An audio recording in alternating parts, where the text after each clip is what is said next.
Welcome to Game Master Monday Live for our Talk Back Q&A reunion, whatever you want to call it, with the full cast of Bunnies and Burrows. Hi, I'm your Game Master Grant. I led them all through a journey of self-discovery and religious bliss. Let's introduce who we got in the chat today. Starting from the top left corner, Jenny, who are you? Who'd you play? Hi there, I'm Jenny, the other half of Game Master Monday. I played Scout, the Scout. the name will never not be funny to me. Derek, hello everybody. Who'd you play? Yes, I am Derek, and I played Clumsy Paws Earsworth, the empath rabbit. And Sadie. Hi, I'm Sadie. I played Clary, the storyteller. Last but not least, Zoop. Hi, I'm Zoop, and I played. The thing said Brittany in the old one, so I was about to say that I played Brittany. I played Maya. She's Brittany today, apparently. You mean this whole time, before you ever had Maya as a name, you were gonna call your rabbit Brittany? No, the overlay. the overlay that was sent to the chat. Brittany. No, at no point was I gonna call my character Brittany. My character awesome. is Maya. Maya meaning illusion, and she's Maya Allsees, and she's the seer.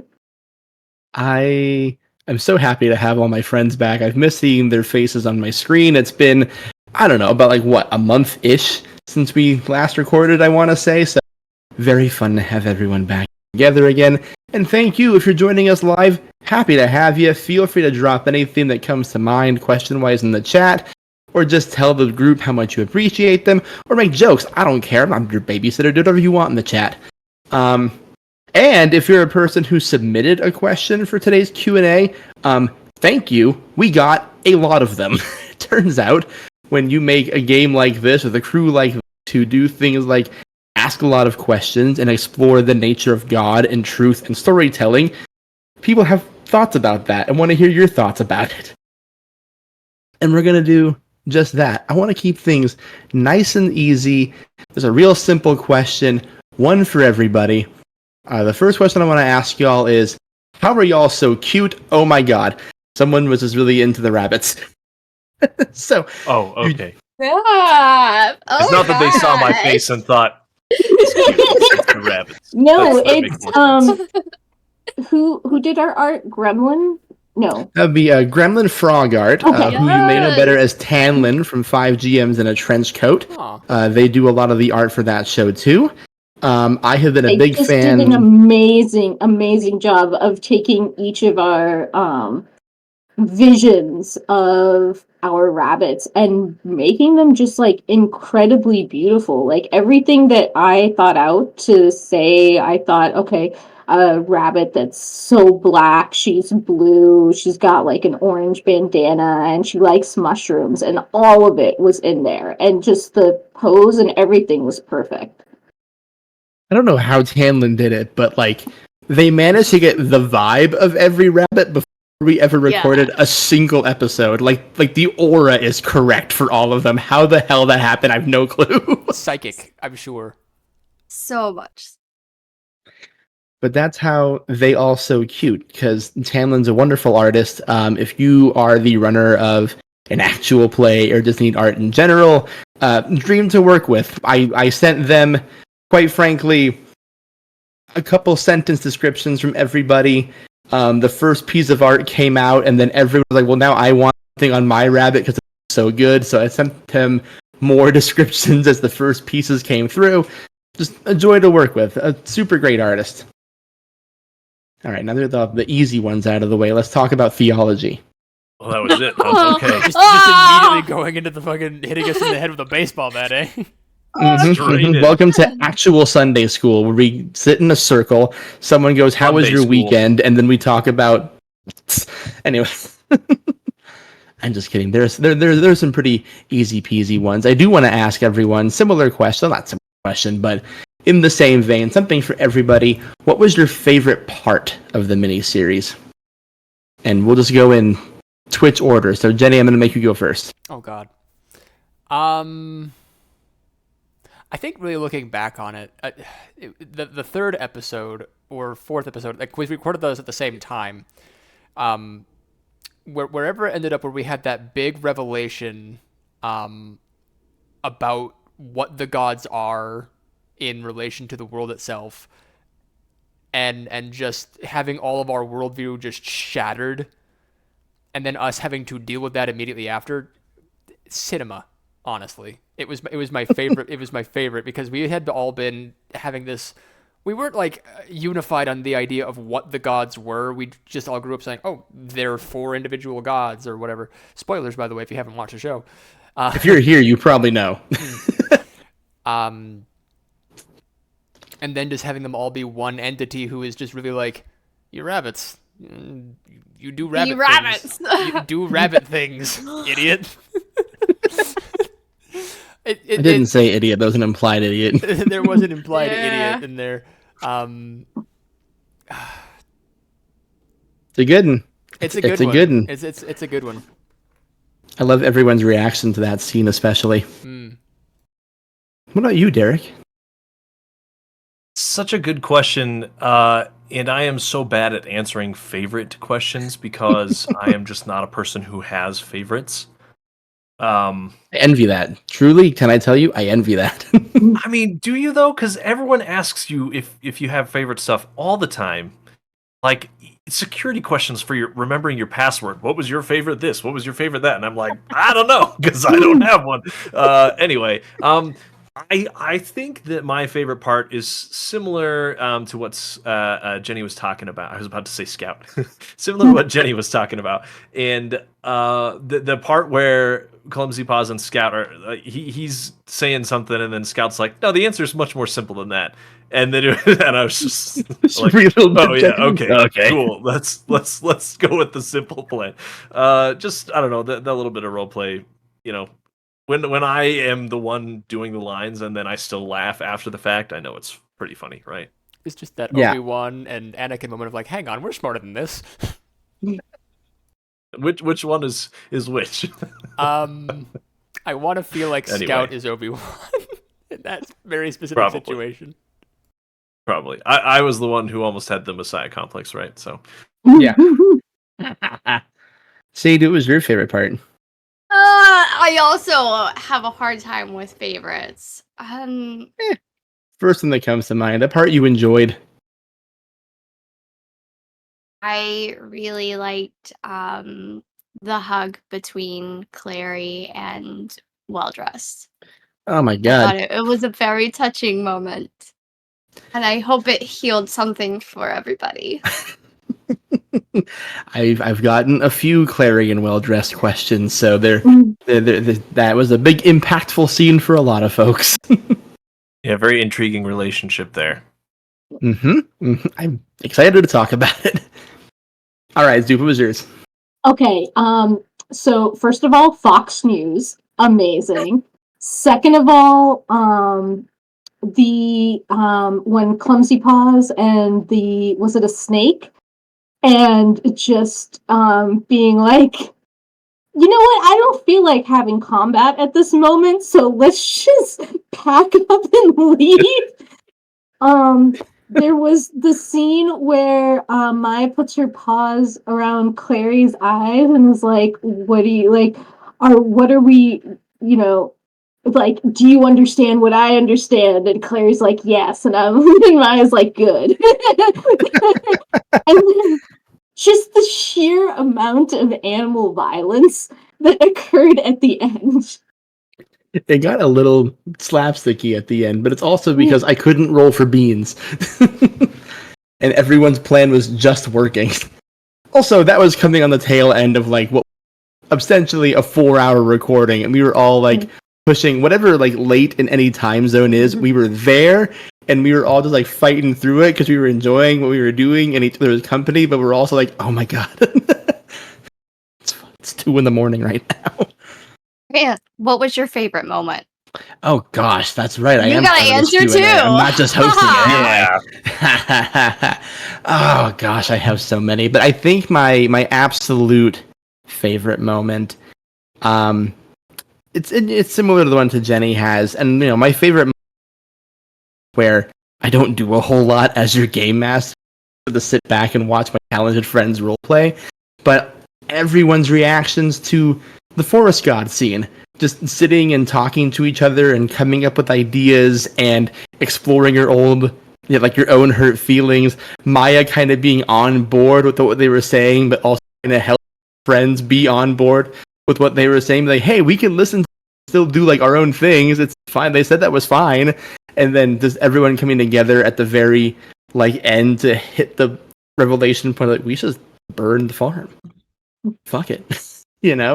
I really just enjoy everyone doing their own roleplay. I also very much so enjoy the scene where Clumsy Paws is trying to convince Well Dressed that he is not doing a crime. Oh yeah, tell me about something else while Maya has this vision. Yeah, yeah, that was pretty good. I love that. Somehow, some of my worst stats, I was rolling well enough on to convince him to keep talking. Yeah, that was pretty crazy. It's similar to you, Derek. Sometimes I hear a line that I say, and it just makes me chuckle. So when Zoop is like, and all of a sudden you hear a thump, and I go, now what was that?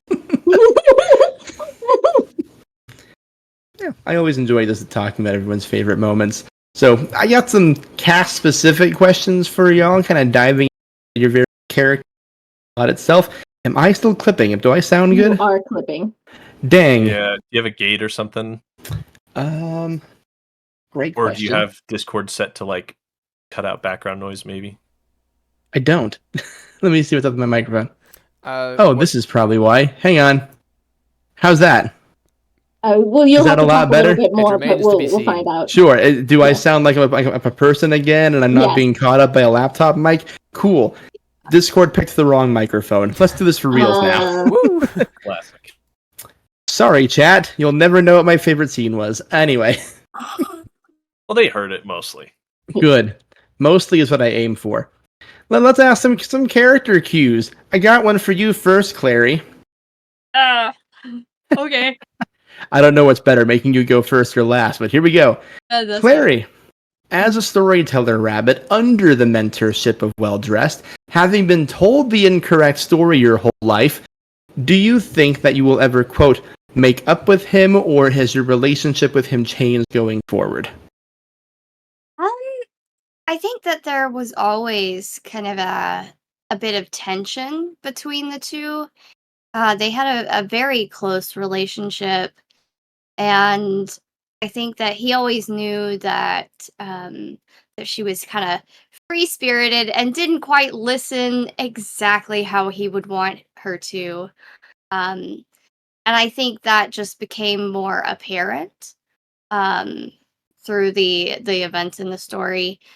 And I don't think that it's a situation where their relationship or friendship has been irreparably harmed. I think it's just different. They probably have they probably still have a closeness and just kind of know that they're not on the same page. Yeah, I'm kind of with that. It kind of has the vibe of the kid who moves out and stops going to church, but still tries to keep Yeah, the or relationship goes to with a the different church. Yeah. True. Also true. Yeah.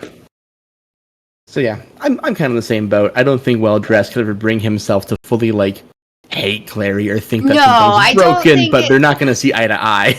Right. I don't think it's a case of getting kicked out of the house or anything like that. Right. There was a question that got asked. We're kind of lump it into the same kind of thing, but there was a question where we were asked what would have happened if you failed that persuasion check or that charisma check with Well Dressed, which is a spooky Fair. thought because I would have had to play that a lot meaner. Oh. But Awesome there takeaway. was a version of that scene that could have potentially existed where maybe it was the kicked out of the house scene where you don't get a Yeah. chance to plead your case to the rabbits, where your friends get caught in the crossfire. I don't know if full-on combat was going to be the situation, but I don't think Well-Dressed would have been very thrilled to hear that you weren't down with the sickness anymore. So that it may have taken a more sour turn, and I'm glad it didn't. I think our story is stronger for it. Oh my gosh. Yeah, I agree. Me personally, I don't like playing a mean priest. All right, for you, Scout, now that your story has ended, your whole story has been about Scout wanting to find the right answer. So, now that you found the answer during the story, now that you aren't bound to the narrative, what question is Scout looking for the answer to? That's tricky. Because I feel like she, knowing what she knows now, would not be a very religious rabbit. To put it, I guess, kind of bluntly. You're barely ready to begin with. Seriously, because like if you know pretty much everything there is to know about what the gods are and what they want you to be, and there's no real room to carve your own path there, then what's like the point? You know? So in Scout's mind, her whole adventure now is learning more how the world works, learning how other animals operate, learning pretty much everything she can about things that aren't rabbits, I guess, because she's spent a whole bunch of time in exclusively rabbit land. So I suppose if we're taking this analogy to a more human-centric one, I guess Scout is now on a religious journey where she's looking for other religions in a sort of way. Like, if someone who is an ex-Catholic decided to say, you know what, what's Muslim all about? What's Judaism all about? I want to learn everything that I can about literally everything now. I hear what you're saying. The jump from Catholicism to Muslim would be intense. It really would, and I think So Scout would like. Interesting. Mm-hmm. It's interesting that you still picked like the three religions of the book as Right. I know that Judeo-Christian religions. The three big ones. Right, because Scout wouldn't really know better. She would, figure out, hey, what is currently popular? Who's doing what? I want to know things. Yeah. Little journey of self-exploration, finding what works for her. Exactly. So, Derek, do you think Clumsy Paws, who stated he might want to teach more rabbits how to connect to abilities, do you think he'd take on a similar role to Well-Dressed, or will he do things differently? Oh, I don't think he would do something like that. I think he's probably humble enough to just want to be the kind of mentor, but not necessarily I need the masses to follow me and hang on my every word. I'm not saying that. I mean, Well-Dressed didn't really give us those vibes. Like he wanted control. He wasn't like creepy wanted control. It always felt like he had the best interests in mind for us, but it was still very much like, okay, now we have to meet at this certain time every day, and you all listen to what I have to say, and you do what I tell you to do. And I think Clumsy Paws would be very much. Whoever is interested, come and try to learn, but I'm not making anybody do anything, and I don't want to be the leader or in the spotlight. I just want to help rabbits. Sure. So, especially with the empathic nature too, right? He was pretty in tune with how the Warren felt, and he just kind of feels what rabbits feel in general, and so, or feels what other rabbits feel in general. So I feel like with that in mind, he wouldn't want to kind of wield power over them. Yeah, no, I think I agree with your analysis. Clumsy Paws seems to reject being in charge of anything at any given opportunity. Yes, despite Bishop's attempts. And then Zoop, you're being asked to kind of put on your future sight here and put yourself in a trance. So if you have your mushrooms handy, bust them. But if the forest gods were indifferent and everyone kind of starts latching on to that, what does Maya Allseas see for the future of the bunnies? I think Maya, I didn't realize it at the time, but I think looking at it now, I think she and I share like the same kind of feeling towards religion, which is like take what works for you and leave the rest behind. And so, she would recommend to each and every rabbit that if the forest god's disinterest does something for them, then hold on to what it does for them. And if it doesn't do anything, don't worry about it. Who's to say that there aren't other forest gods? Who's to say that they are the top deity? Like, in the end, do right by your fellow rabbit and do right by yourself in a way that makes you satisfied. I like that a lot. Future of the rabbits is up to the rabbits, Yes. which is kind of the whole point if we get down to brass tacks. And speaking of brass tacks and kind of piggybacking off of what Zoop said here, I've gotten countless questions from the fans, the cast, my sister. So let's just dive into it. What the fuck were the forest gods? Yeah. The people want to know.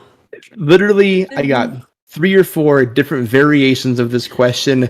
So let's just talk about the forest gods. I'll do open forum for you guys first because I really, really wanted to punch that this creation was up for interpretation. So according to you or your character, what do you think is the deal with the forest gods?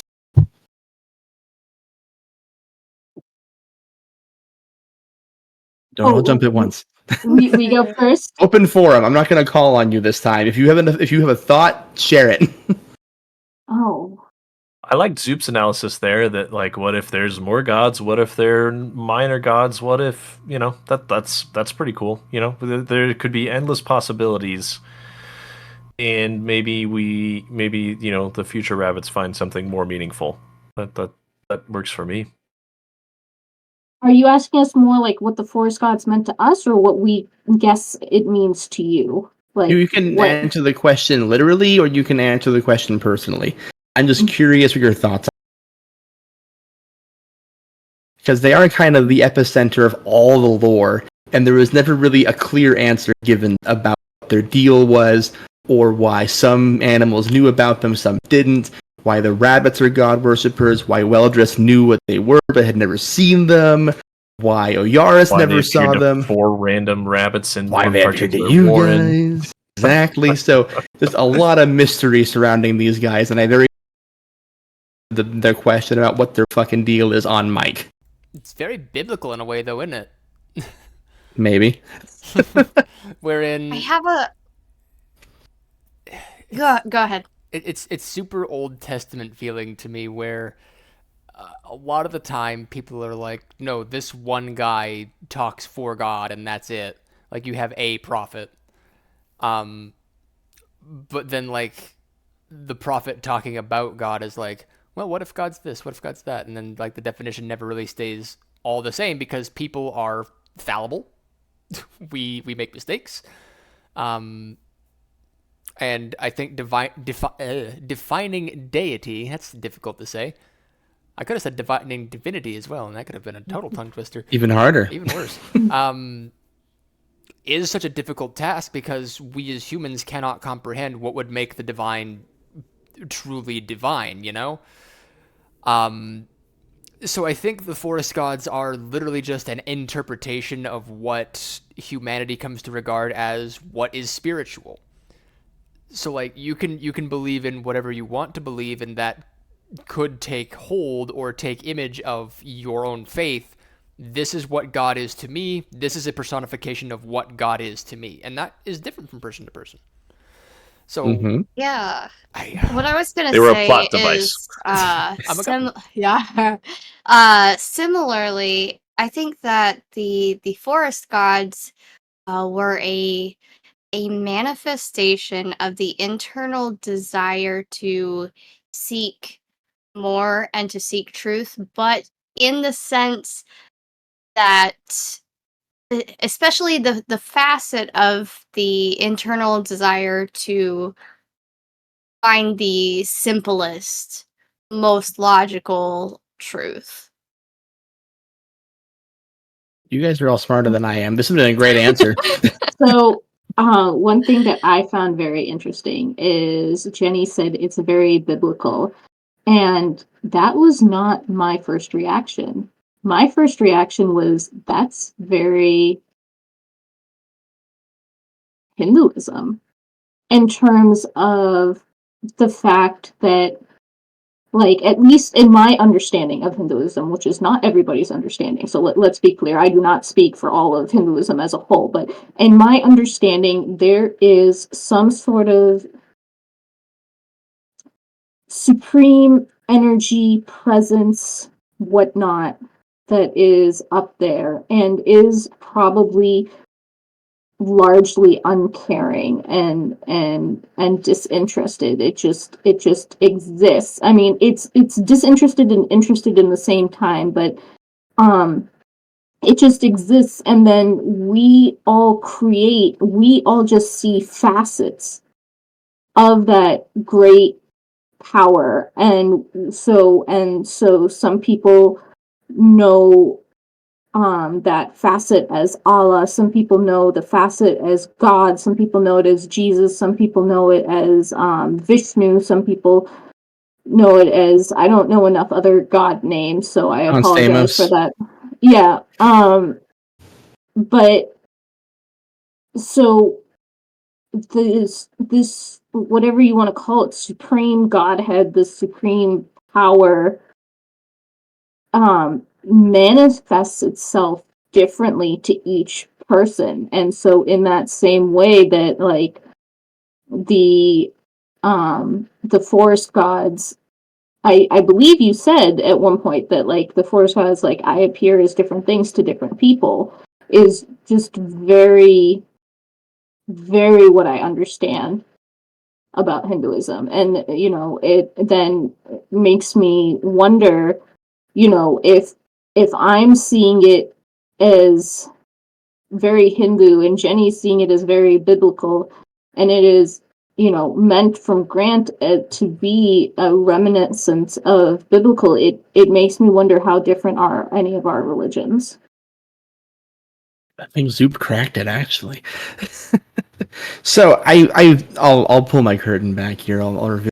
I mean, everyone's right to a certain extent. And I told the cast that a lot of this would be built on my own personal religious upbringing and, little flavors here and there. But when I was writing this, I wanted there to be an encapsulation of all different ways to explore faith. I didn't want it to be super Christian-centric. And at a certain point, as a writer, you just have to recognize when you read, and maybe you don't fully know what you're talking about. You should just stick to what you know. However, the only remnant of that is the forest gods. The idea of nature worship, a pantheon of gods, all that sort of stuff that you see in things like Hinduism or native religion or, hell, Norse, Greek, what have you.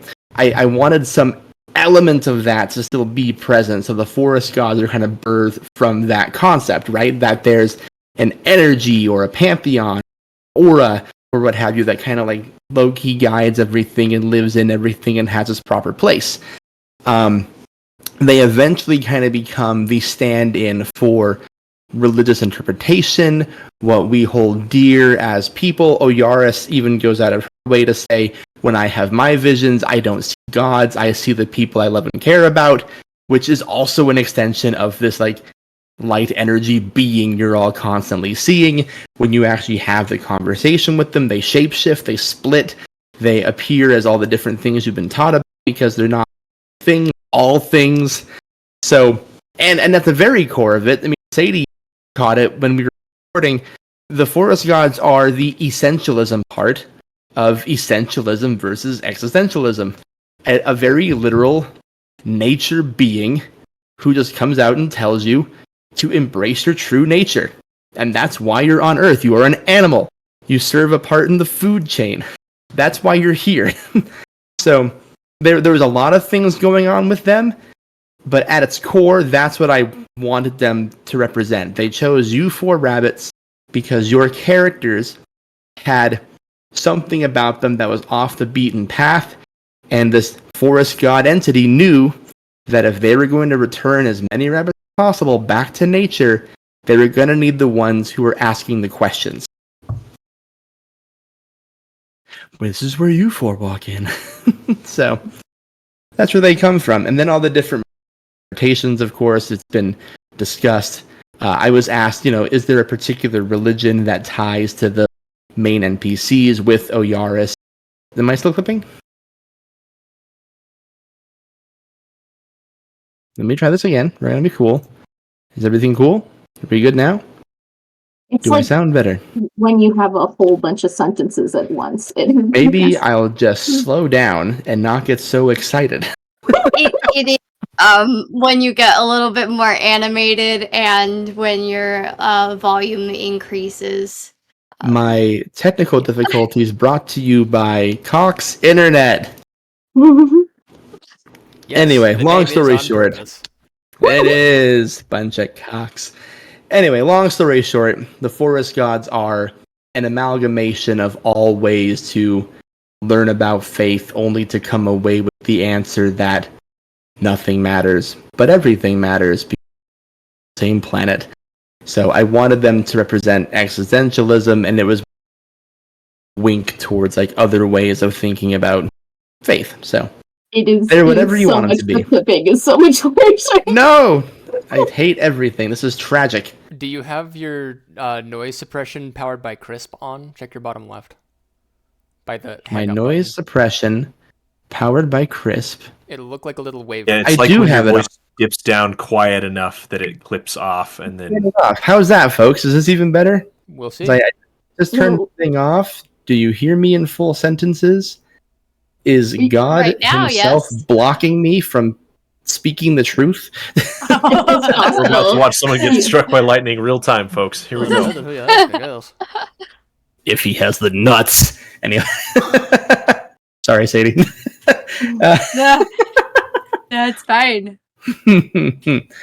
Okay, so that's the forest god's whole deal, which kind of ties into another everyone question. And you can go as in depth to this as you want. It's a little personal, so you don't have to tread very far if you don't want to. But if you feel like speaking on it, how did your relationship with religion inform your performance of your character? I'm gonna let everyone else go first. Very fair. I'm gonna preface this one.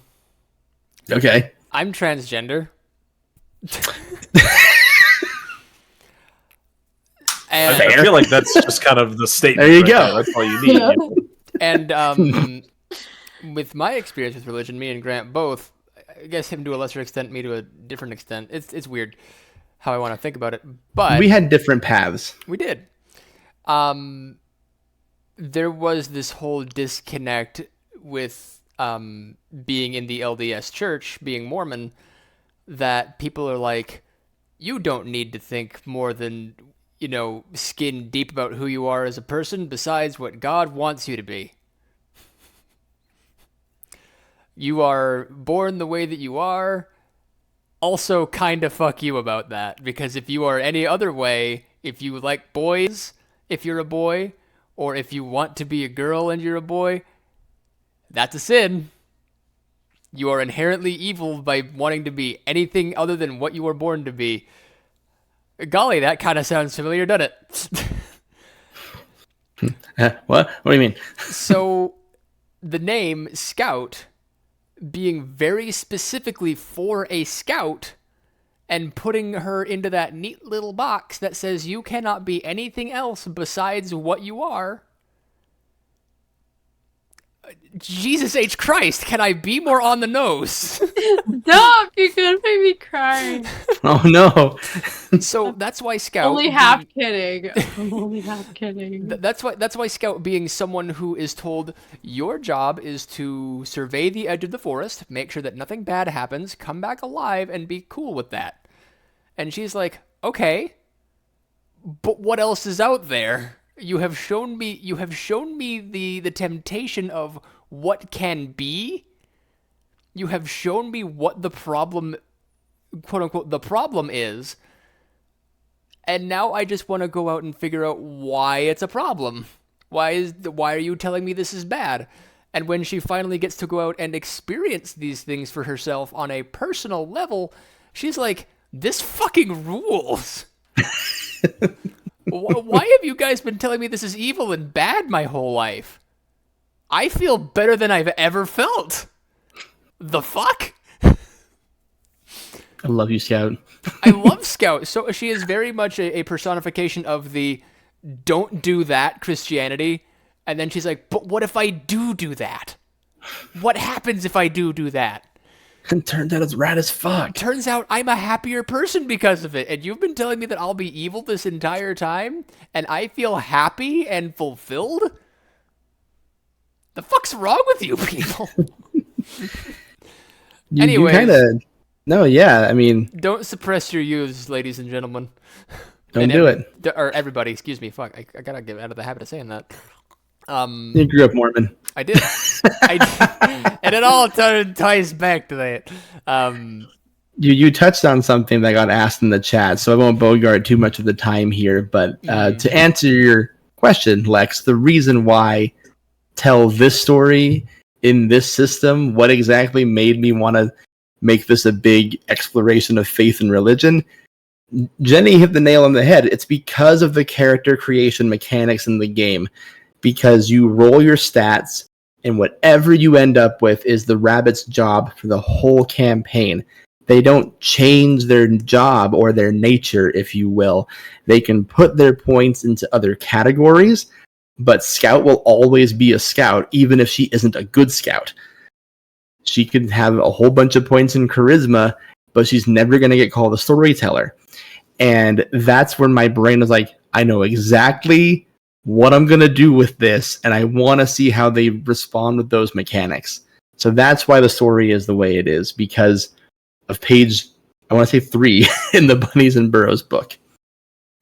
But again, open forum here, your relationship to religion and how it impacted how you played your character. I'm sorry, did you ask me something? No, you answered the question. Okay. You're good. Okay, you can cool. take a breather for a few rounds. Sorry, I got really excited about No, I'm proud of you. Thank you for sharing it. Seriously, that's the kind of like that. That's why you make stories like this, so you can explore these things earnestly. I mentioned it in an interview that I did recently, but it's like it's so easy to be like, let's make an RPG about God and just kill him, because religion bad. But I wanted to explore faith's merits and its demerits in this. Was that with Nick on Tabletop? It sure was. Shout out the homie Nick from Tabletop. I love you. I'll go next. Thank you. I've had a moment to kind of dry my eyes. I got misty-eyed there. Oh. So I'm a pastor's kid, and I'm still like a devout Christian. Although, as I put it to Grant, I'm the kind of Christian that would fight God. Right. Very much a.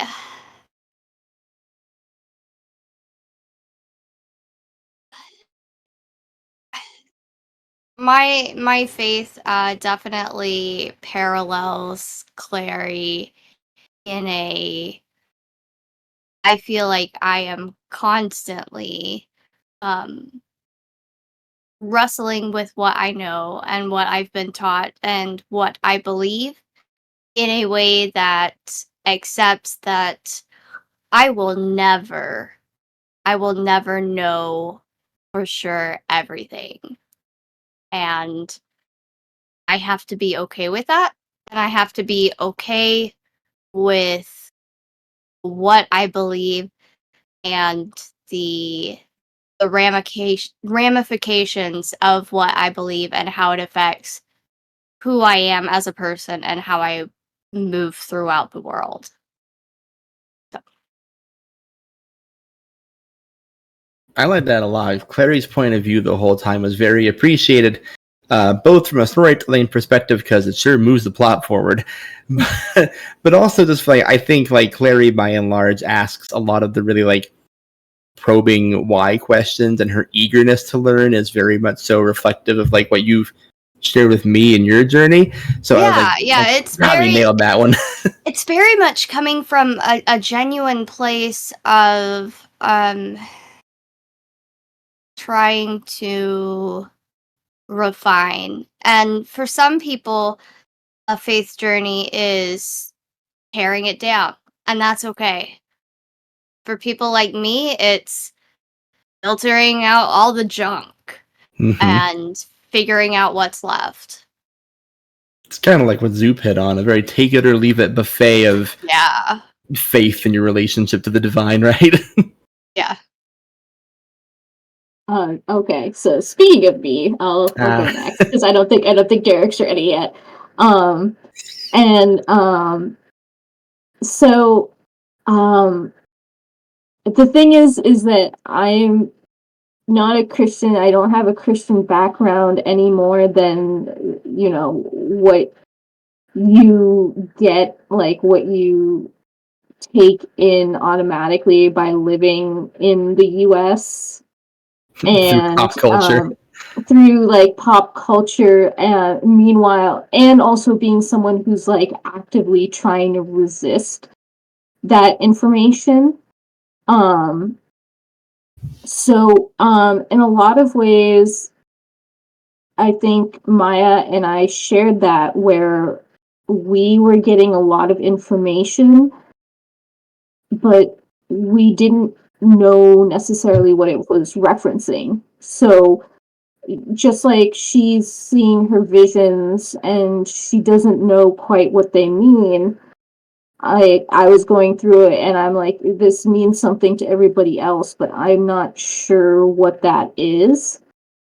And that was cool and fine, and Grant said that like that he wanted someone who like didn't get the references like immediately, like wasn't able to pick them apart and get caught up in that. But I think my relationship with religion really did speak to how Maya looked at things in the end, which is kind of like, as I've already said, like, who cares what who says? Like, if there is some godhead that has certain rules that I need to follow that they are not willing to explicitly tell me, but are expecting me to somehow pick out from all of the other rules that people are trying to throw at me. If a godhead expects me to be able to tell the wheat from the chaff, whatever, that's stupid. That's asking way too much of me. So the only thing that I can do is do what I believe is right. And I feel really good about the fact that my interest aligns with the interest of humanity and preserving it and exalting in it and things like that. So I feel pretty good about my values. And so if there is a God and I haven't met their expectations of what they wanted for me, I think that's really their problem. Like, Hell yeah. like that just sounds like that Godhead needs to figure their shit out because they're wrong. I love that your response is, if you can't take me at my worst, you don't deserve me at my best. Fuck yeah. Wow.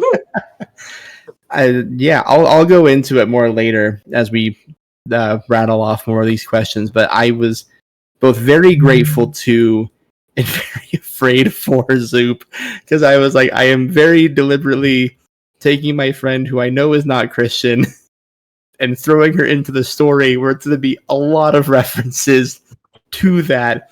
And I told her deliberately, I was like, I knew if anyone was going to take the world at face value and pick it apart mechanically, not giving a shit about the reference material, it was going to be Zoop. So I'm really glad she was here for this.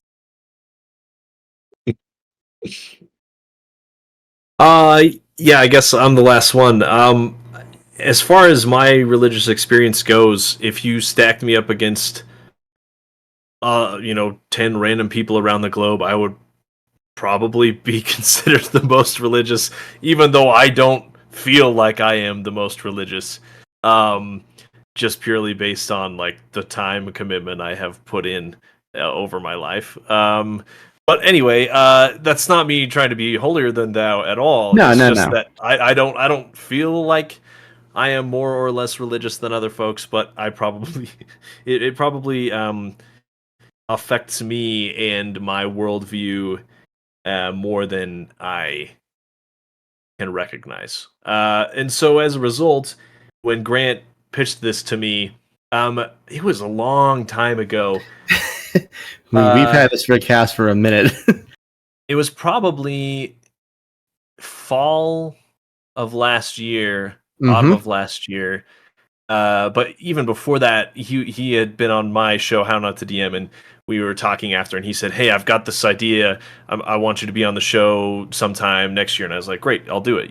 Whatever." And then he said, it's actually going to be this concept where we're exploring religion and stuff." And I was like, "Oh, like okay." So we grew up in this same swath of territory in the U.S. called the Mormon Corridor, and he knows that I can, that I'll be down for this kind of thing. So, I feel like it definitely influenced how I built my character. I actually just rolled the dice straight. I just rolled, what was it, 3d6 7 times in a row and just took whatever number in whatever order and then decided the character based on that, just because I thought it'd be fun instead of trying to pick one based on what sounded fun. Just kind of let the dice decide. So it fell on empath that way, and as a role player, I often play the kind of religious-y types. Man, now the more I talk about it, the more I'm like, of course, I would end up being an empath because I'm usually the healer in whatever game we're playing. So, that it wasn't supposed to be an influence, but it was. But Clumsy Paws, I played as a person who had faith simply because his powers, he was told, like, you can heal because the Force gods gave you this power to heal. So it's like, okay, great. I see the fruits of what you are telling me. I actively can do this thing, and it's because of the Force gods. That makes sense to me. And that's probably as far as he kind of explored it, other than his wish to see bears in real life, which we thought might not happen and then happened because we used them to tear down the farm. So shout out Zoop for making sure Clumsy Paws got his bear moment. Oh yeah. And the bears. Also add, I thought it was really interesting. Somehow I feel like in our initial conversations when you pitched the miniseries to me, somehow we skipped over the fact that it was going to be religious. Did I not tell you? You pitched it to me as it being about existentialism, and so I was sold. I mean, that was true a little bit. And then when we started getting into it, I was like, oh. Oh man, I could have swore. That's my bad. I really thought I led with that. No, you're good. You at least told me that's kind of what the deal was. We're good. Apparently, I told 3/4 of you, and I hid it from Sadie. I don't know why. You knew Sadie could take it. I had to lie to Sadie. It's a trick her to coming on here when she was committed and there was an escape. Yeah, she's too busy. Otherwise, I do want to mention that what Derek mentioned as the way of creating the character is actually, I believe, how we all created the character. That was my understanding of how you do it, is that you just roll it straight. You roll your 3d6, you don't drop any or anything like that, and you just do it down the line, like the first one. Yeah. And so I think it's very interesting how it worked out really nicely. It's interesting that everyone's rabbit reflected them in some weird capacity. I do not know how it fucking happened, but for like as often as Sadie talks about using TTRPGs for roleplay and actual play to get storyteller, for Derek being like, I'm always playing healers, to get empath, for Jenny loving to play these like intellectual type characters who go off and explore, for Maya to get fucking seer, I was like, are you kidding me? It's like everyone got exactly the character that plays to their strengths, and it rules. If we hadn't had a seer, I think it would have been a very different game. I will tell you, curtain moment. There were certain pieces I had before I knew your characters. There were certain pieces I knew after you had your characters. Once I knew Zoop was going to go seer, I was like, this is going to break the story wide open. This is the in I needed, for sure. And same thing with everyone, honestly. Like, I knew exactly where to place you based on your jobs. I knew exactly what kind of plot hooks to feed you based on your jobs. I even told Sadie when I knew she got storyteller, I was right in her DMs. I was like, listen, I have an idea for you. You don't have to say yes, but if you think it rules, then I think it will rule. Yeah, and I was like, yes, say less. Was there maybe divine intervention that we all got the thing that we do the most? Probably not. That's what I'm saying. That's what I'm saying. Like, don't you have to wonder? And so the interesting thing is, I actually got two as my two different traits had the highest. It was mysticism and something else, and I was like, and speed, and it was like, wouldn't it be interesting if there was if every person, if we created it so that every rabbit that had the seer ability also was born with another ability at the highest level, so that there is only one seer at a time. Literally what gave me the idea was that there's a strong chance that Maya used to be a runner and then was awakened to her seer possibilities. But there is an alternate version of this game where Zoop says, you know what, I do want to play a runner, actually, and then we don't have any of that stuff with the seeing business. Everything becomes different. It's like 3 episodes of us being stuck in the war and trying to figure out what to do, because we're just... Can someone run really fast by any means? Woo! As a matter of fact. Just so you know, I'm out of here. Going to be very choosy with what I pick here. I don't want to have folks here for too long. I'll answer some of the lore questions that we got here. Lore, tickled my attention. I know Derek's been foaming at the mouth for these. This is what I live for. I love Derek for this reason, man. I love how he explores that kind of stuff. So I answered this one. Lucky me, I can knock that right off my plate. Grant, how have your inspirations for Bunnies and Burrows reflected in the series? Well, we all talked about our relationship to religion in this. I don't think it's any secret that, like Jenny, I grew up in the LDS church, and boy, I was in it. I was in it. Just like anybody else, I had my own doubts and stuff, but I was a fully invested, like, held leadership positions, did the whole 2-year mission thing. I was pretty much involved until I was 25 years old, and then it was the big stupid bad election that we had back in 2016, and I saw all of my fellow Mormons just losing their damn minds and becoming generally terrible, and I was like, perhaps if I'm the only one thinking differently, then I might be in the wrong circle of people here. So, now I've had doubts before that, of course. I was a weird kid growing up, which isn't a cool thing to be. But, but as far as, like, inspirations go, I've always been fascinated by, like, the structure of religion, the whys of religion, what makes us believe. So, in a weird kind of way, me writing the story and coming up with these characters was like my little letter of forgiveness to my younger self, to be like, hey, I know you feel like you got tricked. I know your feelings got hurt. I know a lot of this, like who you were as a younger person, was built on lies, and there's things you feel like you missed out on. This is me offering you some grace. This is me giving you this story to be like, it's okay. Like faith is not a bad thing to have. Like there have been genuine moments of like joy within that. And it's okay to reminisce on those sorts of things and understand why that sort of thing happens to people. And because I am who I am as a person, God, every fucking name and location and NPC just has some weird callback to that dang little book. I always mention this, but there's always like some canon I find myself pulling NPC names out of. Defeating the dungeon was a lot of the Wonderful World of Oz. This is the works of C.S. Lewis.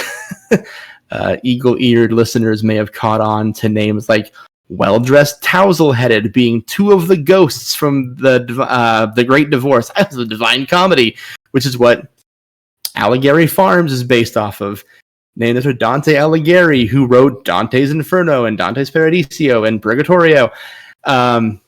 Dayspring Divorce is another reference to the Great Divorce, and Dayspring is a name for Jesus in the Bible. The farmers' names are friggin' Shiloh and Justice, which are other names for Christ in the Bible. It's all over the goddamn place. So that's where everything leaks in, if you will, to give the flavor of the world. Everything is a little callback to that, and my little winks here and there, with, of course, the exception of Fox News, which is based on a tweet that I found funny. It's someone doing a fake account for Bjork, which is why one of the Fox's names is Bjork, and it's just Bjork saying, "I love to listen to Fox News. They come to my window and tell me the goings on of the forest." And I'm like, there's no way I'm not putting that in my forest game. That's so funny to me. Okay, let's answer some real lore questions so Derek can quit feeling antsy. Hazel's Warren. Remember Hazel Sandalwood from the first episode? The fuck with them. So Hazel's Warren, the question asks, what was it like, where was it, and what happened to them all? Hazel's a reference to Watership Down.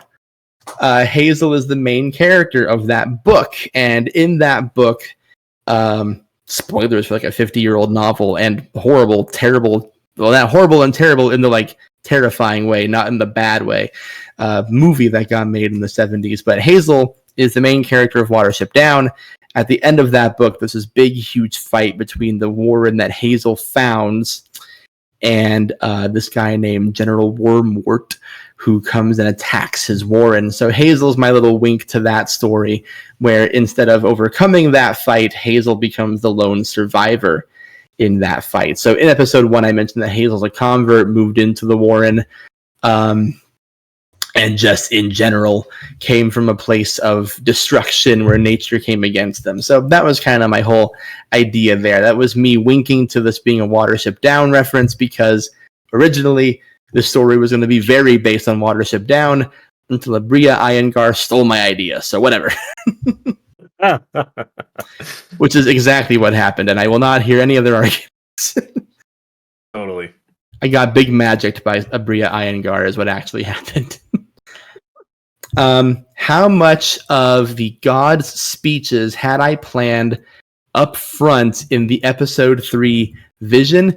Not a lot. Not a lot. I don't write dialogue for my dang self. I knew what the forest god's intent was, and when it came time to speak as them, boy, I just talked. Not a lot of foresight on that one. There are a few moments like that in the show where I don't come in with much of a plan, and I listen back in the edits, and I scare my damn self. That one, Bishop's first initial interaction with you, where he tells you that it's not his place to understand the farmer, it's just his place to do what the farmer is saying, and I was like, who am I? Where did I find this energy? Oh, I messaged you the dug group. deep for that one, huh? I really did. I was telling my wife, I was like, I know it's weird, but there are moments where I'm recording this, again, game about rabbits, that is a game where I legit think I blacked out and became someone else. And I don't even say that to toot my own horn as an actor. I'm just like, huh? What? The other one, of course, being Well-Dressed's conversation with Clary, where I didn't have a lot of foresight, didn't know it was going to happen until it happened. And yeah, sometimes I just do be talking because I know what my characters are about. That's the key. That is the key. If you know who your characters are, like to their core, then you're not gonna have any problems. Like, I like knowing a character's deal, like their main thing, and then I just harp on that until the right stuff comes out. Why were the rabbits the only ones who had a belief in God? One of my very favorite questions that we got asked, and I was wondering if anybody would have caught on to that. And I have two answers for it. I did wonder. I got two answers, I promise. The reason why it was rabbits is because, you know, the first and obvious one is the rabbits are a stand-in for humans. As far as I know, we're the only animal that worships. So that's, you know, they're a one-to-one parallel. Someone's gonna like comment or like email me at some point and be like, well, actually dolphins, but I don't care. No. Dolphins are the animal you would least expect to have they're chaos bastards. They are evil. I know, but like they might believe in like it's probably like the Greek gods. Blood for the blood god. That would be funny. Blood for the blood god, skulls for the skull throne. Dolphins will be our masters. I think this is Pufferfish literally what for the- happens in Hitchhiker's Guide to the Galaxy, guys.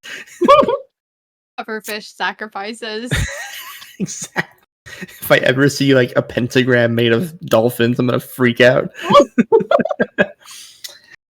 The other reason only the rabbits believed in gods was because narratively, when you go into the forest, this is my my analogy for what happens when a religious person actively stops doing the religious thing or goes out to seek those who aren't religious, and they get like that like initial culture shock, which is why one of my favorite moments is when I want to say it's Maya talks to mother and daughter goose and is just like, oh, you're a goose, do you know who Answer is? And they're like, no. And they're like, but you're a goose. Shouldn't you know about the goose god? Like, what do you mean, no?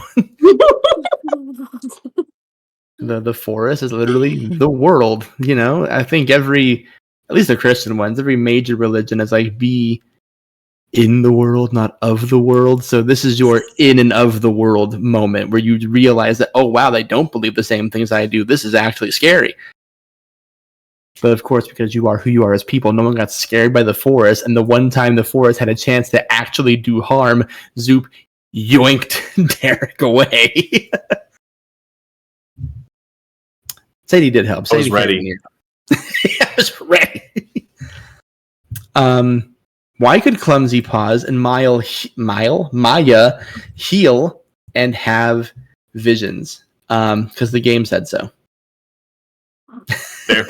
I really wish I had like a deeper answer for you, but literally, it's because of the mechanics of the game, and that's why the forest gods say your only job is to be. Clumsy Paws straight up asks, "Why can I heal? Why can she do this? Why do they have these gifts?" And it's like, because you were born with them, because you can, because nature deemed you like needed to have it. Like, what do you mean why? I don't look for the answer why. You just do. And that was nature is the genuine. deity here. Nature's who we should worship. Got it. Yeah, you know, worship your own nature. Do what nature intended for you. Go eat, go sleep, try to stay alive for as long as possible. Pollinate the flowers, you die. You know, like this is the version of Bunnies and Burrows where it's bees and beehives, but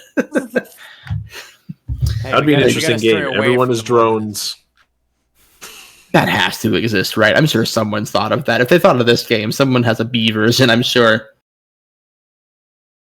But yeah, I don't have a deep answer for that. It is because it is.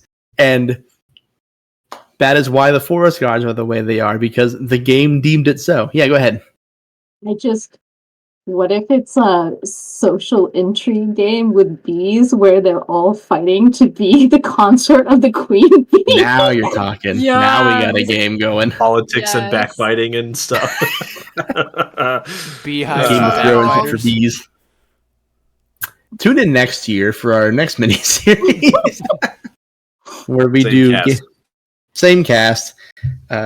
Bee Society, We're gonna where do you try House to of be Cards the with bee bees that gets banged by the queen bee. and die. Worth All right. it. Another lore question I got a lot worth it. That just hit my skull. Thank you, Sadie. That's how I want to go out, baby. The last question that I'll answer lore wise that a lot of people were hitting me up for, and I think our own Discord debated for a hot minute. Did Bishop know what was going on in the farm? Was he lying to everyone? Did he know the carnage? Was he a brainwasher, etc., etc.? And the cast knows that in the moment when we were recording that, there's a deleted scene where Bishop goes into that room and says, "I had no idea." And then everyone immediately turns on me and goes, "Wait, didn't you say he knew?" And I was like, "I don't remember." Let's be fair to everybody else. No one jumped down your throat except for me, who was like, "Wait a second, I You thought led you the said-" charge, but everyone was like, "Hey, yeah!" Hang on a minute. Who are you? Which made me go like, "Guys, I am so tired. I've been just talking out of my ass for 4 hours." You come to me and ask me questions about this rabbit on the day that I am so sleepy. Thank you for one of my favorite meme quotes. So, okay, but I've given it some thought. I deleted that scene because I had no solid evidence that said Bishop didn't know. I didn't have a moment in the show where I could definitively say Bishop was totally in the dark, so I cut that scene. That does not mean I endorse the fact that he was brainwashing the Warren, because my whole intent with this series was they're doing their best. So here's my answer for you. I do know canonically that Oyaris told Bishop what was happening. So I am choosing to interpret that as someone comes and tells the pastor they have doubts, they have questions, and they have things in the scriptures that they think contradict each other, and the pastor's answer was, "Shut the fuck up." That's how I'm choosing to go about that. I don't think Bishop intentionally went to the farm, took a little peek-see to make sure, came back and was like, "Well, I have everything to gain by killing the rabbits." I don't think that makes a lot of sense for his character. I do think it makes a lot of sense if Oyaris was like, "Hey, shit's fucked in there," and him knowing or him confirming shit being fucked would ruin the whole vibe they've got going on. So he chose to ignore it and disregard that, casting her off as an outsider, a naysayer, which is why she's been in hiding the entire time, because he got everyone to turn on her.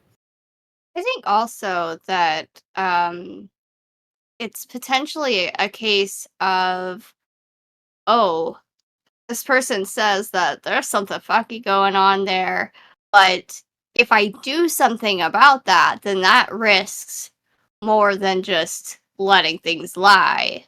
Yeah. So, is it safer to deal with it, or is it safer to just keep up the status quo and accept that maybe there's something going on? Yeah. I Plausible think there's an element to deniability. that.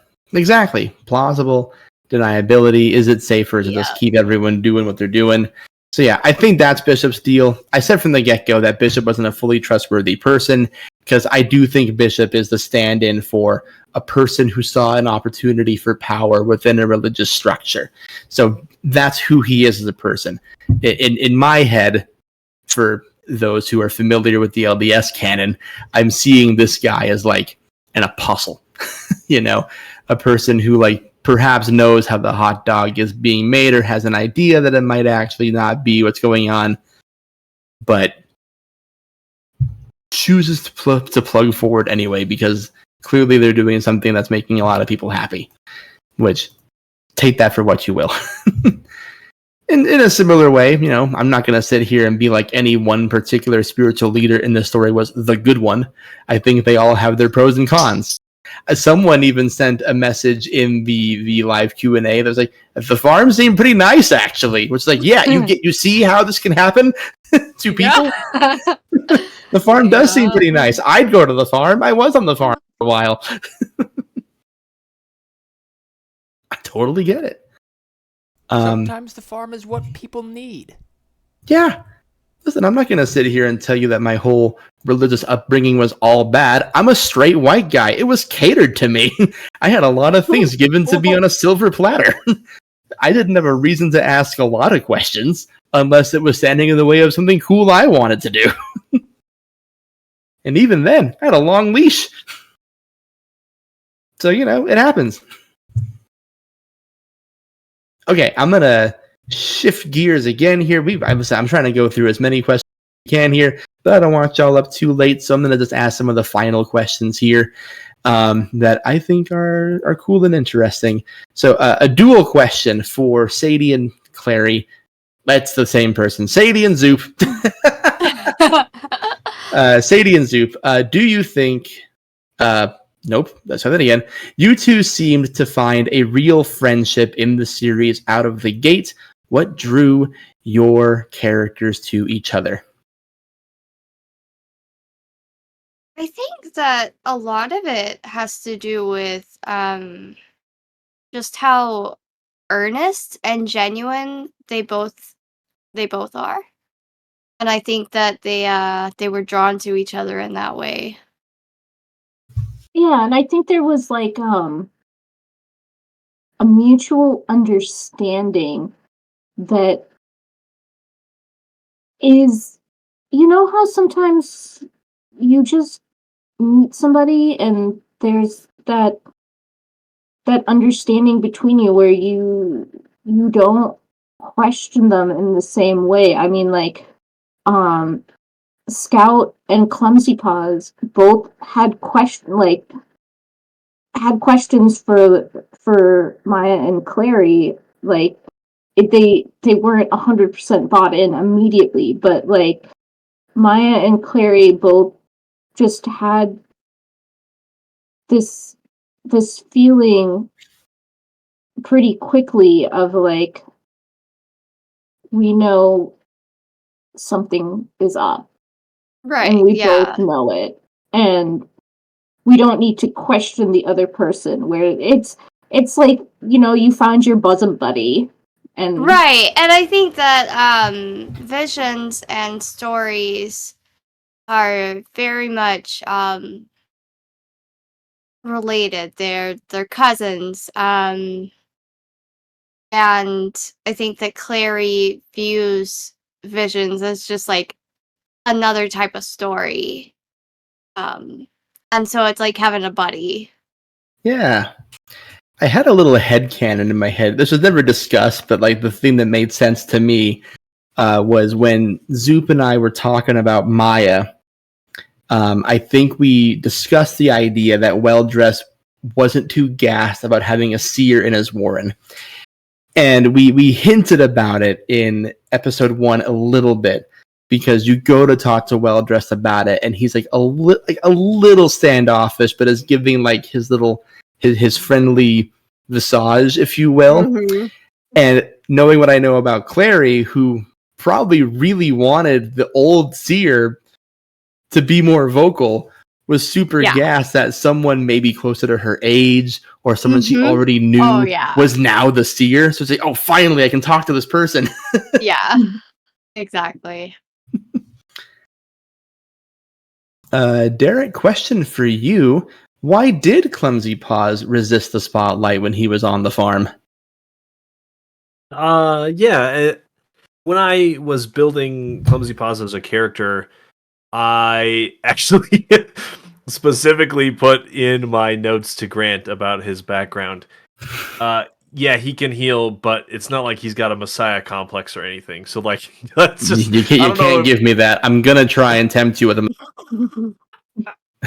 So when it popped up, I was like, wait a sec, like this is the exact thing that I said he would not be into, but I saw exactly what Grant was doing and tried to avoid it as much as possible. Because it comes from a place of love and trust, Eric. I knew that you would either go with it or fight me, and I was excited to see which it would be. There were a lot of turns all of us could have taken. We could have created a cult amongst the four of us very easily, and led a lot of rabbits to do a lot of crazy things. I mean, we did tear down a farm, but we could have done a lot worse. So we definitely could have made a cult. Clary would have convinced everybody to do stuff. Maya could have just pretended that she was seeing the future and lied to everybody.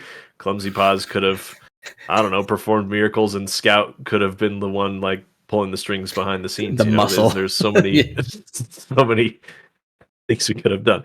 But yeah, I just was playing him similar to myself as a person who really doesn't want power and doesn't want that kind of influence over people or rabbits, and would just want to do the right thing because it's the right thing to do, not do the right thing because I want everyone to see it and think I'm special and treat me differently because of it. So yeah, that was kind of the root of it. So yeah, I gave Grant that alley-oop, and he took it. I like just taking things that are said offhandedly, because I read it and I'm sure he wants these new people that he's meeting for the first time to not think he's a megalomaniac. But I'm also just like, yoink. Plot point, put it right there. Thank you. It was very much a throwaway line. Like, I would not want this. And so he's like, oh, you don't? Okay, let's see. As Jenny will tell you, if you throw away a line, I'm going to dig through your trash and I'm going to use it. Speaking of Jenny, I got one for you. You mentioned in episode 1 that Scout, quote, has the tism, my dudes. Did I use that phrasing exactly? Yes. Oh, yes, wow. you did. Oh, dear. I believe it was a touch of the tism. A touch of the tism. Something you called it the tism for sure. Now, I will say, question asker, you asked, Jenny mentioned that Scout was autistic. I just felt it my duty to give the actual quote. But what made you want to play that kind of character in this kind of campaign? I feel like it kind of just diverts back to who I am as a person as well, where you get told that you're evil for not being normal in a lot of different ways. And I'm not saying that religions are inherently ableist or anti-neurodivergence. However, some arguments could be made. You can say it. If you really wanted to say it, there's an argument. I myself, I don't know if I have autism. I definitely have ADHD. That's 100% guarantee. There are signs that I may. And I feel like having Scout be this person who does have this fixation on knowing things and learning the truth and wanting to know what is objectively correct in a religious setting makes a lot of sense. Whether she's actually autistic or not is, I guess, up to interpretation. I do say, objectively speaking, she may have a touch of autism. That may is important because, I don't know, I'm not autistic. I'm not going to speak for that community because I'm not in that community. But parallels being what they are, I feel like a lot of people could connect with Scout's story of like, you're giving me all of this information, a lot of it conflicts with each other. Why is this the way that it is? I want to know objectively, and then someone tells her, fuck you. Why are you asking questions for? I feel like a lot of people would connect with that, you know? I'll tell you, they did. I've seen more than a couple tweets along the lines of, I would die for Scout. You know? I have had Scout for a day and a half, but if anything happened to this woman... Right? Now, I will also go on to say that every rabbit has had these feelings shared about them, either in individual senses or in a conglomerate sense. Many people saying, like, I've known these rabbits for an hour, I would die for any of them. I've had Scout, I've had Maya, etc., etc. So I feel like there's a piece of everyone in everyone, and it's hard to tell this kind of story without it resonating on some personal level for a lot of folks. So I'm very proud of you all for how you chose to play your rabbits and putting so much of yourselves into these rabbits. And quite frankly, just being brave enough and just nuts enough to go along with it.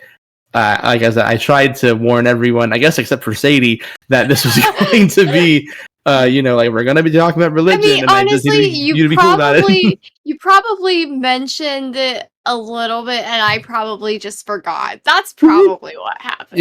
Even knowing Who's that, to knowing say? full well that you that. Oh, you cut. Let's try that again. Are we cool now? We Yeah, good now? All right. We're almost done. And then you can all stop hearing me yap. But no, I'm super grateful for everyone for just diving into this, knowing what was coming and still sticking with it, putting their trust in me to guide them through this story, because wow, big ask. And I don't use that lightly. I'm always just like really touched when anyone says yes to anything I pitch them. But like, especially with the mini series, I'm always doing weird shit with the mini series. There's always something going on where I'm going to put a lot of like pressure and stress on the people playing it, whether it's the concept or the structure. And man, lucky enough that everyone I asked out the gate stepped up to do it. Even luckier still that I got the 4 best people for the job who worked beautifully together, told an amazing story from diverse points of view, and just all the love and respect for you guys. I'd walk through hell for you guys. So which will bring me to my final question for you all, and it's the same question we ask at the end of every campaign, at the end of every mini series. What was your favorite part, or what did you enjoy about working with each member of the cast? And to buy you all the time to think about it, I will go first. I'm going to do Jenny first, because Jenny's the easiest, because I do everything with Jenny. But Jenny is the mainstay of Game Master Monday for a reason. She's our co-producer. She is the creative yin to my creative yang. The person who will revel in the details, where I am the one running around talking to so many new people a week, running back to Jenny and putting them in a pile. I mean, like, sort through this. But, Jenny's my roleplay safety net. I know no matter what I'm going to throw at her, she's going to give me something cool. I mentioned on Tabletop that Jenny is the queen of reacting to my bullshit. I know that no matter what, if I throw something at Jenny, she's going to do something with it. And she's going to have a cool, big reaction, and she's going to do great stuff with it. I couldn't imagine doing Game Master Monday without Jenny being involved in some capacity. And then playing Scout, holy shit. Jenny has mentioned before she does, what she has to do with her characters is take a rendition of a previous character she's played and just plug it into the GMM formula. Not Scout. That's all organic, Jenny. I made a joke exclusively saying, what if I made a Team Fortress 2 reference, and then I didn't? And I'm so glad that I didn't. Yeah, the thing I'm proudest of Jenny for this series is having self-restraint for a fucking change. But no, just if you get the chance and you have a person in your life, whether it's your sibling, a best friend, or a player who is just so fucking down with your vibe that you know that you can trust wholeheartedly, I don't know, buy them lunch this week, would you? Like, just Jenny, I'm not buying you lunch. I'm not seeing you for a while, but God damn it. I'll see you eventually. Yeah, you'll buy me lunch eventually. That's fine. Derek, holy shit. I can't believe Derek's on my fucking show. I've told Derek before, but I listened to How Not to GM before I got into GMing a whole lot for this whole shebang, specifically to learn how to GM and get good at it. So like Derek's voice has literally been one of my guiding stars while coming up with games and learning how to run systems and being present as a game master.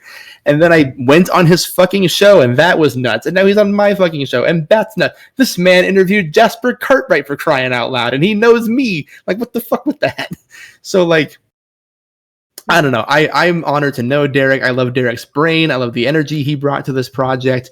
I love that he kept me on my toes the whole goddamn time because no one can ask a pointed question like Derek can, and it was really just edifying for me as a game master to work with not just someone who like I look up to, but someone who I have genuinely considered one of my first friends in the actual play space. So I'm glad he took the time to do this when he could have been a father. My kids are asleep by the time we're doing this. Don't worry. They're all asleep. Great. If they had woken up, I would have left the recording to go take care of them. Incredibly fair. Yes, but they didn't. They were very good, and they were asleep, so it's okay. I adore working with Derek. I'm so glad we had him. I'm so glad he brought what he brought to the table. He's so smart. He's so sharp. He's so funny. So just honored to have one of my early inspirations as a cast member on the show. Similar things could be said about Sadie, who I had seen on D&D TikTok, again, before I even really came up with this show. And I was geeked the day she followed me back on Twitter. And I was like, no way, cool. Why? Why not? Why not? You seem chill, I guess.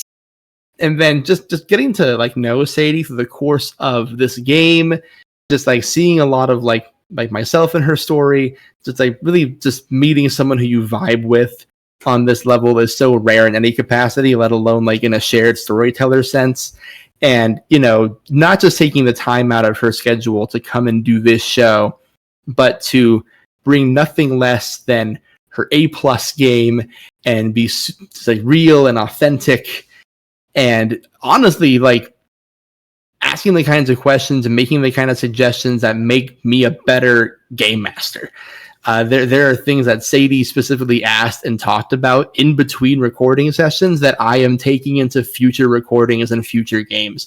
So just like an absolute honor to work with someone, again, who I was aware of before I had a podcast and be like, yep, in the stable now, a part of the show, someone who I can see myself working with many more times in the future because of how we vibe and our styles and our structures. And man, crazy that I get Derek and Sadie on the same show. I think Zoop, apart from Jenny, holds the record for most Game Master Monday appearances now. Getting 4 more under her belt. We've had her for Beach Episode. We had her for Roots and Flowers. We had her for Sock Goblins. And my God, the reason Zoop keeps showing up on this damn show is because Zoop is such a talented improviser and performer. Her instincts are second to none. The way she, and I use this term like affectionately, abuses mechanics. Like the way she devours a book and is just like, I know exactly how to twist and bend and make this book scream to bend to my will without breaking it is unmatched in the AP space, maybe in the TTRPG space. I challenge anyone to like out mechanic duels. Sabria, just a genius at that. Even during Sock Goblins, I had no idea how to play the fucking game as the game master. She was reaching into her bag of tricks and just showing me what the system was fully capable of. So when I put this crew together, I was like, I want people who I know eat mechanics for breakfast, talk about mechanics a lot, have a love for using mechanics as storytelling. And Jenny. No, I'm just kidding. Jenny is the one who teaches me how to play every fucking game we play. I come to her like, what does this mean? Hand me a book, but it's like I cannot read suddenly. I've forgotten. But no, listen, I've been a fan of Zoop ever since episode 1 of Rainbow Dice Club when I first met Ziva, and I was like, she gets it. Like, this is a person I could see really wanting to work with. And now I have a lot, and will continue to do so. Always a joy for me to find people organically through other projects and then just rope them into my world. And now it's all me all the time. Just kidding. I've not kidnapped Zoop. But just one of my favorite players in the world. And I'm so glad that she was here and she put up with my bullshit. I told her from the gate, this is going to be a religious thing. And her first question to me was, are you sure? And I was like, yes, because I need you to understand this book because I sure don't. So that was my favorite part of working with all of you. I was overjoyed to put this cast together. Again, first asks across the board. Everyone said yes. Everyone brought their A game. So thank you from the bottom of my heart for coming on and telling this really weird, deeply personal story and putting your all into it. Sincerely. really, So now really that- want to go second because I'm afraid that people will say take my things. So, well, then please, by all means. Valid. so, Jenny, it's always so wonderful to play with you. You are fantastic. I am enjoying so much getting to know you. I'm loving like when you have like what are they called? Like community days and we get to do stuff. You know, even playing like I forget what it was called, where you're all monsters and you're trying to date each other. And And join the Game Master Monday Discord for playing Monster Seeking Monster and just see all of my friends say the weirdest shit to each other, please. Want to date me? Oh boy. it's so wonderful and I'm looking forward to hopefully having so many more chances to play together. Derek, your voice is so soothing and you're so measured and thoughtful and grounded, I think. And you bring a real calm, I'm assuming, to every situation. And I love Clumsy Paws. I love the refusal to take take the Messiah route. It's been a real joy to work with you. Sadie, you were also somebody that I was aware of way before on Twitter, like such a voice, like, you know, so much to say and so much, like, so many intelligent things to say and things that add to the TTRPG space, and then getting to actually meet you and play with you has been such a joy. And I think that part of why Maya and Clary got along so well is just a feeling of kinship, even between the two of us. And I really hope that we get to play again. It's Absolutely. been so wonderful. And Grant, there's not enough thank yous in the world. And I don't think that this is the right space to go into why, but I think Valid. that you know why, and just so many thank yous. My absolute pleasure. Sadie, I'll vouch for Zoop. I told Zoop, like, hey, you're not going to believe who I got on this cast. And I told her it was you. And she was like, what? It's like, are you, like, no. Like, are you sure? I was like, oh no, why did you do this to Like, me? Grant, what if she doesn't like me? I was like, who couldn't like you?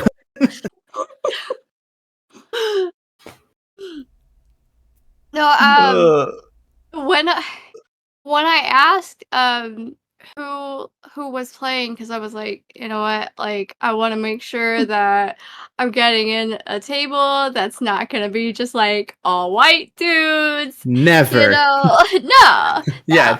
Well, now you And know, so, but like, it's a safe question. yeah. Always do that, people out there. Make sure. Yeah, yeah.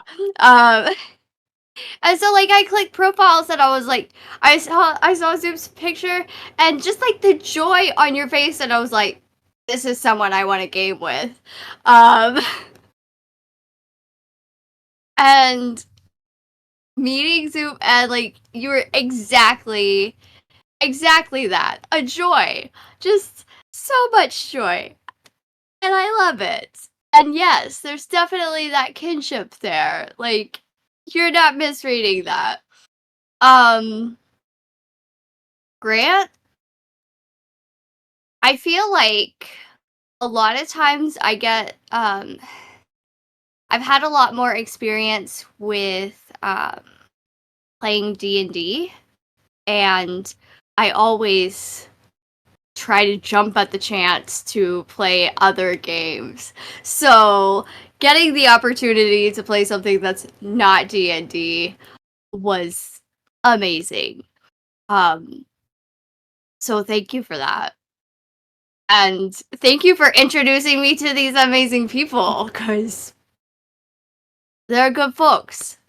My specialty. Now, how do I talk about Derek without just repeating everything that Zoop said? Because, like...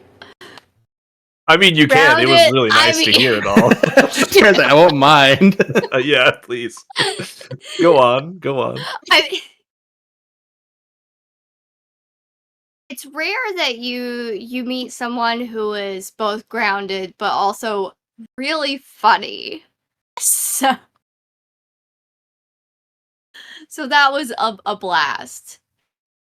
And Jenny, it is hard. It is hard to play the kind of character that Scout is.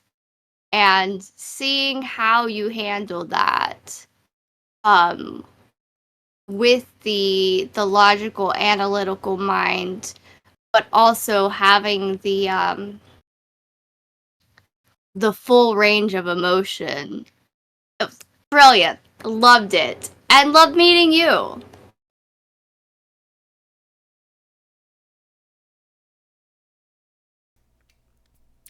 I Oh, mean, Jenny, Hi. it's you or me.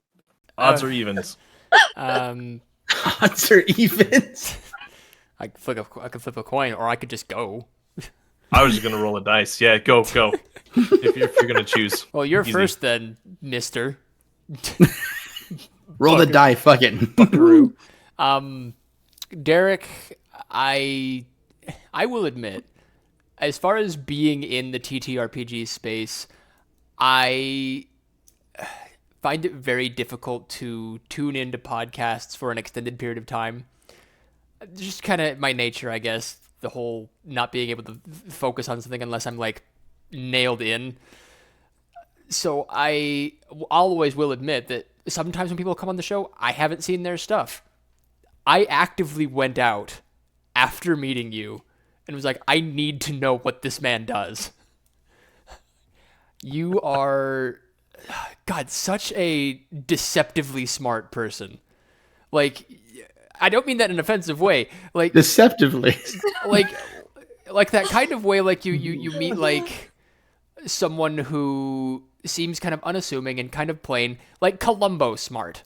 You know, you're very Columbo smart. You're that kind of T-shirt. yeah, T-shirt professor who shows up and is like the wisest person you will ever fucking meet ever, and will also like will not talk down to you. Will still be like, okay, we're on the same level, you and me, because we each have something that we can learn from each other, and that's just fantastic and amazing. And I love that about you, Derek. You're just a very wise individual in that sense.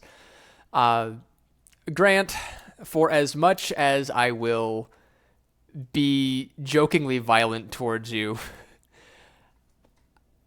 I think I said something similar to this in your DMs today, but I could not imagine Game Master Monday going any other way. It has been a blast to consistently work with you on so many just batshit on paper ideas. Like, what if we gave rabbits religious trauma?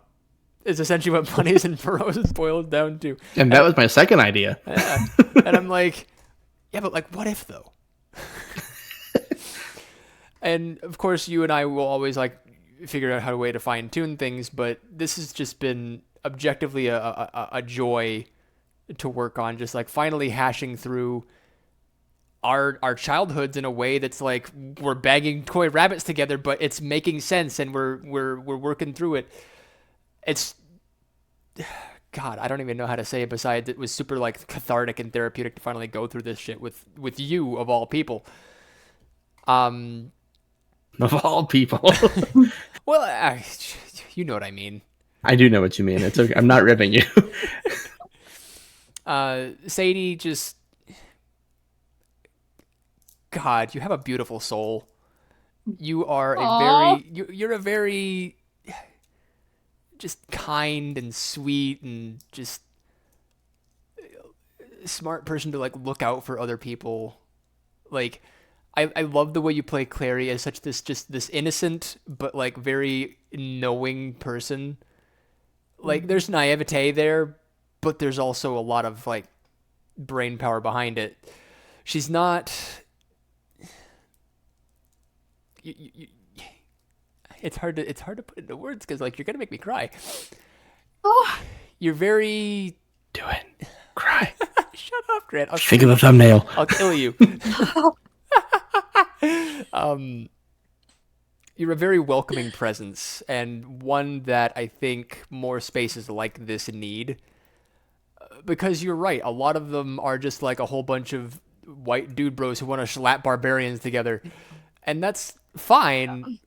But where's the emotion? Where's the joy? Where's the pure love for the space that we're in? And you really embody that, I think, in a way that not a lot of people have in TTRPG spaces, and I really dig that about you.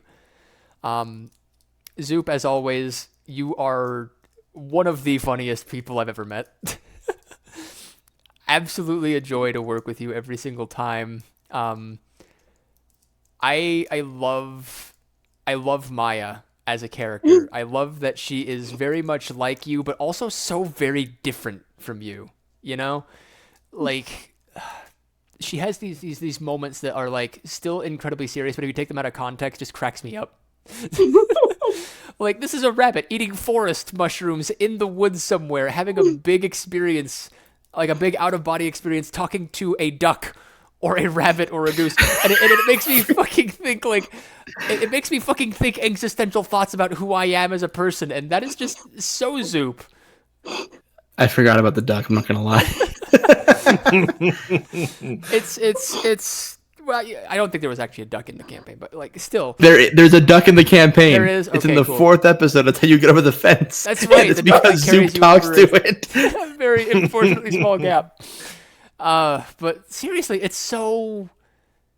Oh, God, I saying that I love you to each of you is not enough. I want to do more things with all of you all the time, forever. I want to play toys with you. Let me do that. I guess that's all I really wanted to say. I love you guys. All right, Derek. Okay, to wrap things up, we're gonna make it quick. Here we go. Grant, you said at the very beginning that you felt like this was like the cast reunion, and so I immediately thought of all of us like hanging out at some high school reunion. So very quickly, I'm going to do the superlatives of what each of you would have been voted as in the senior class yearbook. Let's I go. love that. Let's go. So Jenny was voted as most likely to have the dankest of memes to drop for any given phrase that anyone has said ever in the group chat. Yes. yes. I am the dank 1,000%. meme. References You're that right. I had to Google constantly. I'm like, I don't know what Jenny is talking about, so I gotta Google this. Welcome to my world. Oh, yes. Grant was voted as most likely to overhear you and your friends talking about some crazy plan and saying, yeah, we should do it. And also, I know all these people who can help pull us off. So let's go throw this rager, get on the supermarket roof, burn this whatever thing down. Yeah, that's what have- Grant is. No idea how correct you are.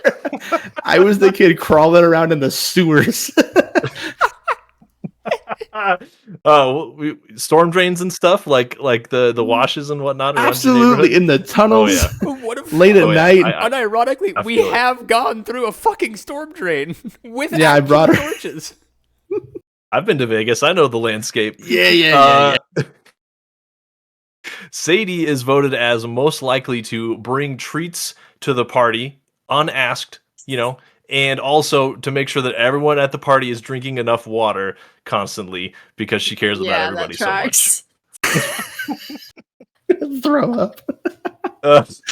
And last but not least, Zoop is the person most likely to notice that somebody is having a bad day or like eating lunch alone or something and go up and give them a big hug and ask them what she can do for them. And that's my bit. Y'all got a sweet thing, and I got the Okay. man who's a gremlin child. But you are though. You're also the most likely It's that I true. will meet Is in that real not life. sweet though? Like It is. No, you unbelievable how he nailed me.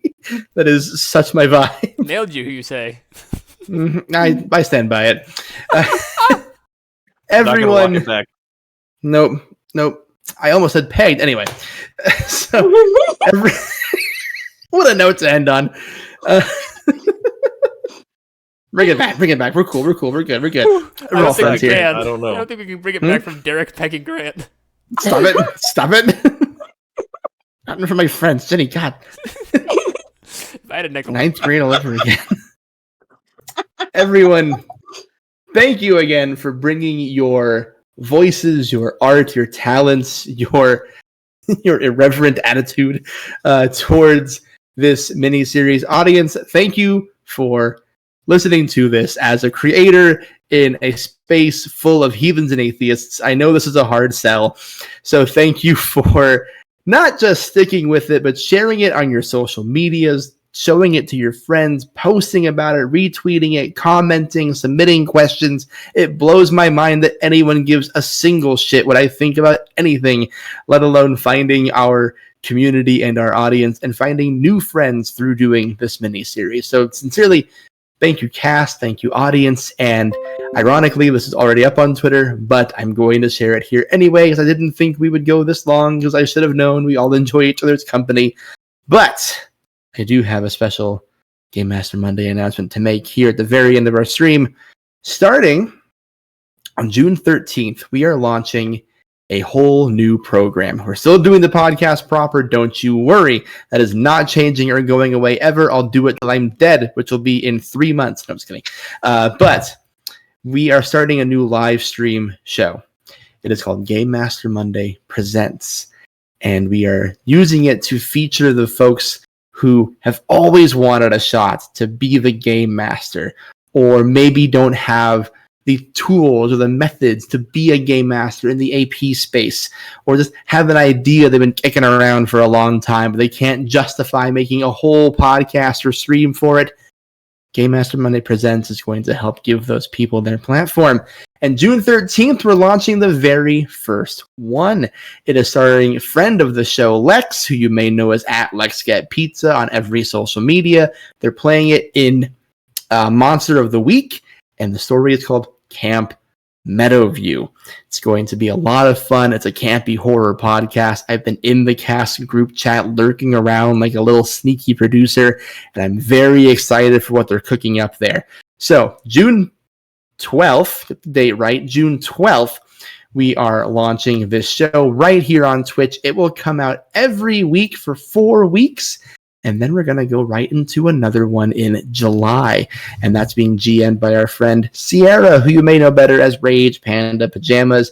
They're going to be playing Flabbergasted, which is going to be a silly, goofy romp and a little story they're calling Class of 2005, which will be reminiscent of your Disney Channel original series.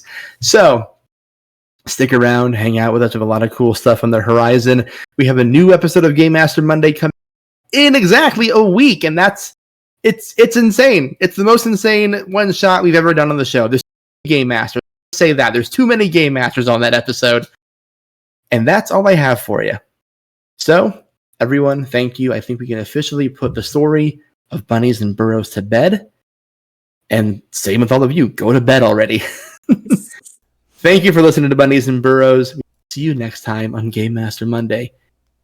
Jenny, get these people on my face. Good night, everybody.